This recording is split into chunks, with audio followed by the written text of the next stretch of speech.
बोल ही रहा हूँ कि मेरी जानकारी में था। हाँ, भी इसका पक्षधर हूँ कि जो भी दोषी है उसको सजा मिल जाए। नमस्कार, मेरा नाम है विशाल भारद्वाज और आप देख रहे हैं देश न्यूज़। लोजपा सांसद चिराग पासवान आशीर्वाद यात्रा को लेकर आज एक बार फिर खगड़िया के लिए निकल चुके हैं।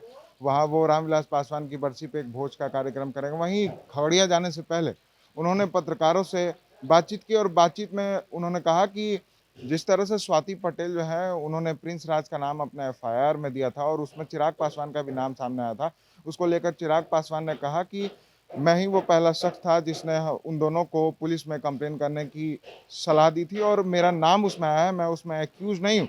वही जिस तरह से नीरज कुमार बबलू ने चिराग पासवान को एनडीए का हिस्सा बताया था, तो उस पर उन्होंने नीरज कुमार बबलू को धन्यवाद दिया और उन्होंने कहा कि मेरी पहली प्राथमिकता आशीर्वाद यात्रा है। और क्या कुछ कह रहे हैं चिराग पासवान, आइए हम आपको सुनाते हैं। घर जा रहे हैं शहर बन्नी गाँव में। काफी दिन हो गया खगड़िया गए हुए, वहाँ के लोगों से मिले हुए, क्या कहेंगे लोग? नहीं, देखिए जिस तरीके से पिछली बार जब पापा का जब निधन हुआ था तो उस वक्त हम लोग गाँव गए थे और उसके बाद इस बीच में भी मेरा एक कार्यक्रम लगा। जब ये पूरा घटना चक्र इस तरीके से हुआ तो उस वक्त भी हम लोग गाँव गए थे और उसके बाद आज जा रहा हूँ। जो बरखी का कार्यक्रम हम लोगों ने पटना में किया था, तो गांव में भी रह रहे तमाम परिवार के सदस्यों की ये इच्छा थी कि इसी तरीके का एक भोज का आयोजन हम लोग को गांव में भी हम लोगों को करना चाहिए।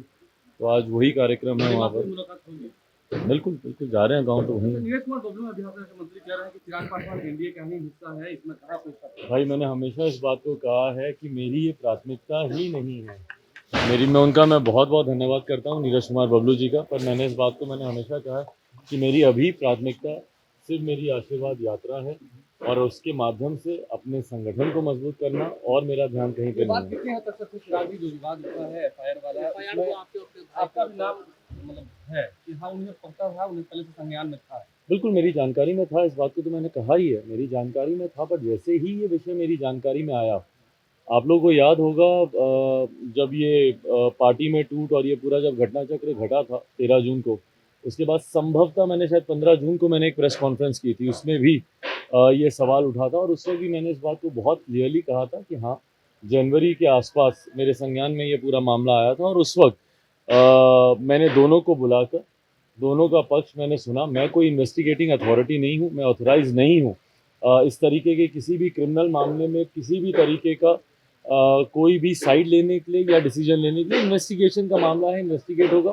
सर सामने आएगा। तो उस वक्त मैंने दोनों को यही एडवाइस किया था कि आप दोनों पुलिस के पास जाएं, एफआईआर दर्ज कराएं और मैटर को इन्वेस्टिगेट होने दें। और मैं आज भी इसका पक्षधर हूँ कि जो भी दोषी है उसको सजा मिल जाए। आपके ऊपर भी मतलब बातें निकल के आ रही हैं, आपके ऊपर भी एफआईआर हुआ है, मतलब नाम उसमें आपका उसमें मेरा नाम आया है भाई। आप ऐसे बड़े शब्दों का इस्तेमाल कर रहे हैं जैसे मैं उसमें एक्यूज हूँ। उसमें मेरा नाम आया है जहाँ पे कहा गया है कि इनकी जानकारी में था, और मैं तो बोल ही रहा हूँ कि मेरी जानकारी में था। हाँ, पर मैं ही सबसे पहला वो शख्स हूँ जिसने इस बात की भी एडवाइस की कि भाई ये क्रिमिनल ऑफेंस का मैटर है, इसलिए इसको पुलिस में जाना चाहिए। पुलिस में दोनों को एफआईआर दर्ज कराने का सबसे पहला सुझाव मेरे द्वारा ही दिया गया। हम लोगों ने पार्टी की डिसिप्लिनरी कमेटी में भी इस मैटर को हम लोगों ने रिकमेंड किया, और पार्टी की डिसिप्लिनरी, क्योंकि मेरे भाई होने के साथ साथ वो पार्टी के सांसद भी थे उस वक्त। अब तो खैर उनको पार्टी से निकाल दिया गया है, तो पार्टी के सांसद भी थे उस वक्त। और उस वक्त हम लोगों ने उनको यही एडवाइस दिया था पार्टी की तरफ से भी कि आप एफआईआर दर्ज करवाएं, और यही उन मोहतरमा को भी एडवाइस किया गया। अच्छा, ये अभिमन्यु सर आपकी मुलाकात हुई है, क्या साथ आएंगे, क्या युवा है आप? देखिए अभिमन्यु मेरे छोटे भाई हैं और उनके परिवार से हम लोग के पुराने रिश्ते रहे हैं। आदरणीय रामकृपाल यादव जी मेरे पिताजी के समकक्ष रहे, साथी रहे, छोटे भाई की तरह रहे। भले किसी भी पार्टी में रहे, बट उनके और मेरे नेता के जो आपसी संबंध थे वो दो भाइयों की तरह थे, और बहुत खूबसूरत संबंध थे। उसी नाते मेरे और अभिमन्यु युवा है, मेरे छोटे भाई के समान है और बहुत मेहनत कर रहे हैं। तो ज़रूर मैं चाहूँगा कि ऐसे मेहनती लोग मेरे साथ आएँ। तो आपने सुना कि चिराग पासवान सीधे तौर पर एफआईआर मामले में ये कहते हुए नजर आ रहे हैं कि ये मामला पुलिस में है, मैं कोई अथॉरिटी नहीं हूँ जो इस मामले पे कुछ कह सकता हूँ। वहीं उन्होंने नीरज कुमार बबलू का धन्यवाद भी ज्ञापन दिया है। लेकिन जिस तरह से संजय जायसवाल ने कल कहा था कि पशुपति कुमार पारस हैं हमारे लोजपा के नेता और वो केंद्र में मंत्री भी हैं, अब देखने वाली बात ये होगी कि आगे क्या कुछ मामला सामने आता है। ऐसी तमाम खबरों के लिए बने रहता है जी न्यूज़ के साथ और देखते रहता है जी न्यूज़।